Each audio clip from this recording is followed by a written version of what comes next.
keganggunya paling sering kesurupan. Lebih serem kayak misalnya makhluk yang dalemannya keluar.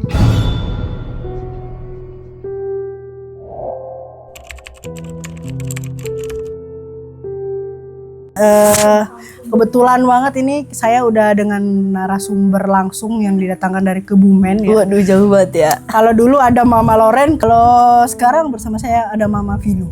Oke. Gimana kabarnya Mama Vino? Baik Ibu. Baik ya. Gimana kita mau bahas apa nih hari ini? Bahas apa ya enaknya?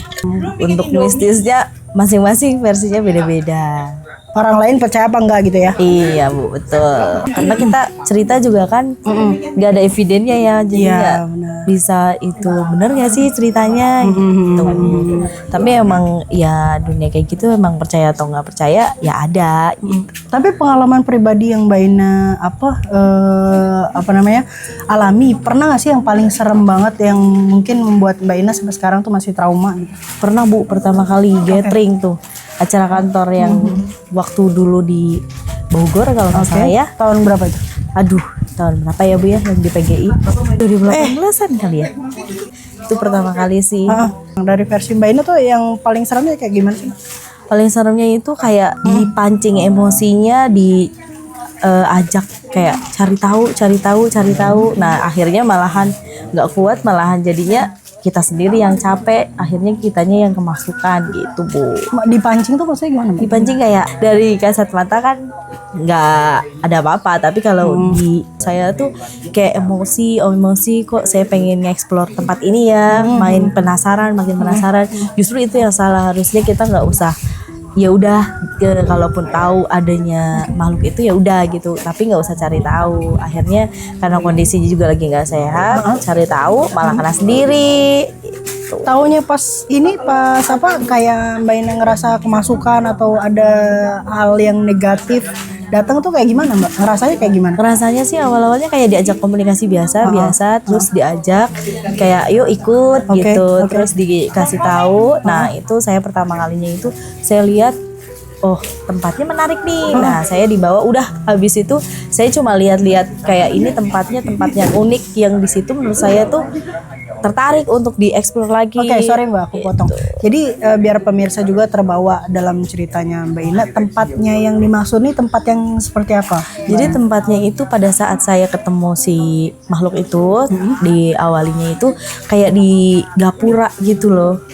Saya nggak tahu aslinya nggak ada, cuma saya pada saat saya ketemu si dia tuh ngajak masuk. Nah saat saya udah di dalam, begitu balik badan itu udah posisinya udah ternyata ada gapura gitu. Tapi kalau dari yang tadi pas masuk tuh nggak ada.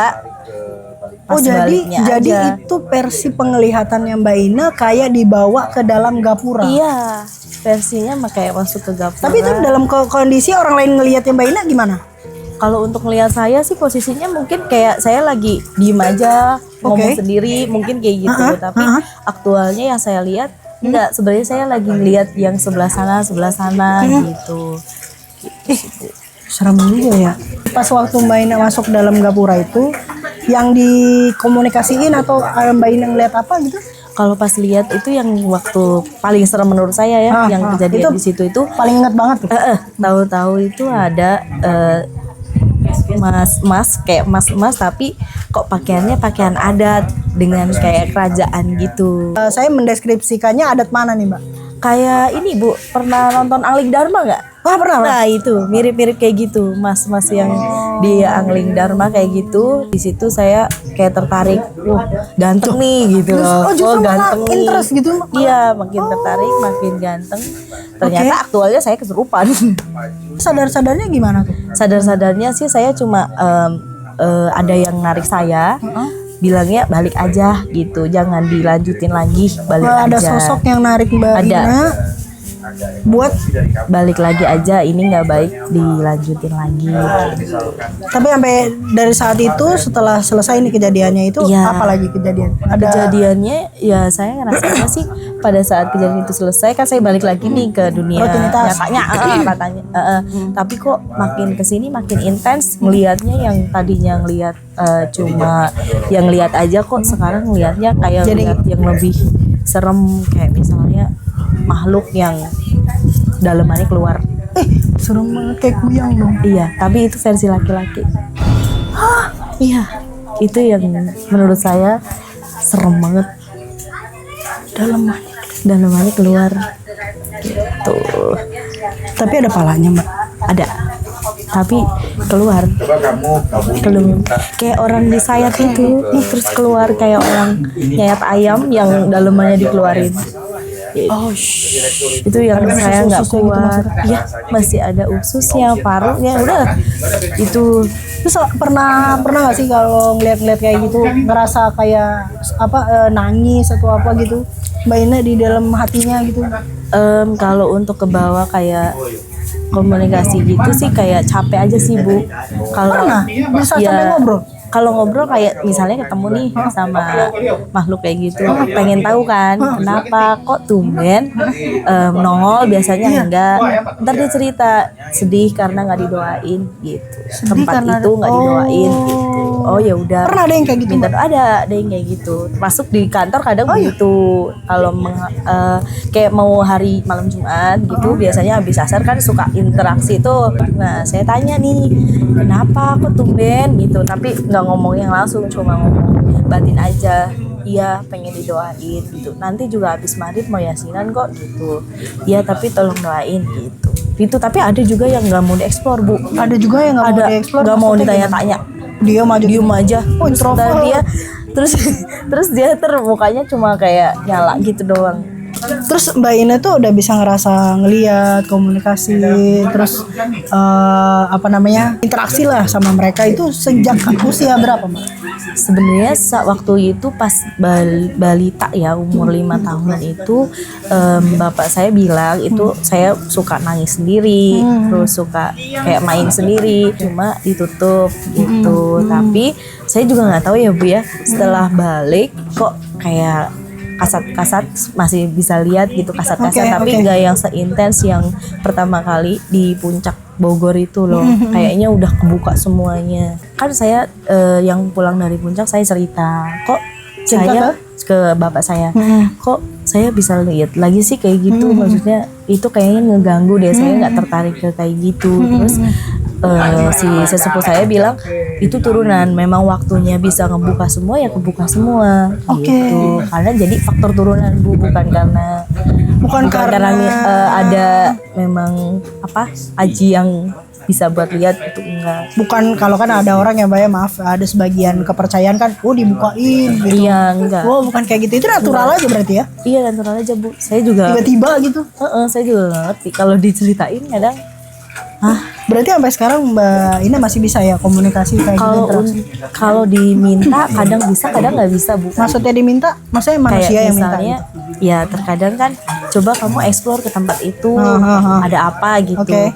Ya kalau untuk lihat aja, ya kadang-kadang bisa, kadang-kadang kayak ya dia nggak mau nunjukin gitu loh, Bu, mukanya. Gak selalu bisa. Iya, nggak selalu bahasanya ya. bisa. Tapi secara ini sih nggak, selama nggak ganggu, ya udah gitu. Tapi ada nggak pernah sampai ngeganggu Mbak Ina, sama saya sampai misal sampai nggak bisa tidur atau nggak nyaman Bu, gitu? itu kalau saya rasain kalau menjelang, kalau di Jawa itu kan ada bulan Sura ya. Kayak di Jawa tuh satu suro gitu. Sura, Namanya suro gitu ya. Kan ada bulan Sura. Paling agak intens di bulan-bulan Sura biasanya. Itu kira-kira bulan suro tuh bulan berapa, Mbak? Sorry, aku Bulan nggak tahu. Sura kalau di hitungan nasional kayaknya nanti nih di bulan Mei apa Juni ya? Patokan suro itu apakah satu tahun itu ditetapkan di bulan yang sama atau dia beda. Beda-beda. Jadi hitungan bulan Jawa dengan hitungan bulan Jadi ada kalender Jawa ya. Ada kalender Jawa, ada kalender secara astronomi kan. Kan tadi Mbak Ina bilang biasanya agak sensitif itu di bulan-bulan suro. Nah, sensitif yang dimaksudnya yang sensitif yang kayak gimana nih, Mbak? Saya juga ini ya masih mau mempelajari lebih dalam, tapi kayak udah sibuk gitu, nggak terlalu. Tapi itu memang fokus. bisa dipelajari, Mbak? Iya, itu informasinya kalau pengen dipelajari maknanya. Sebenarnya kan udah dikasih jalan nih setengah, mau nerusin nggak gitu. Tapi saya tuh belum tertarik karena kalau orang tua saya bilang kalau bahasa Jawanya nek wedi yo aja wani-wani, kalau wani ya jangan wedi-wedi. Kalau takut jangan berani-berani. Tapi kalau berani ya jangan sampai takut. Jadi Mbak Ina saat ini belum memilih untuk mengeksplor itu lebih jauh, tapi masih bisa komunikasi tapi nggak intens gitu. Kayak alami aja, kalau diminta kadang bisa kadang enggak gitu. Tapi ya saya juga bingung ya. Iya sih. Tapi pernah nggak Mbak gara-gara melihat sesuatu gitu tuh sampai sakit gitu?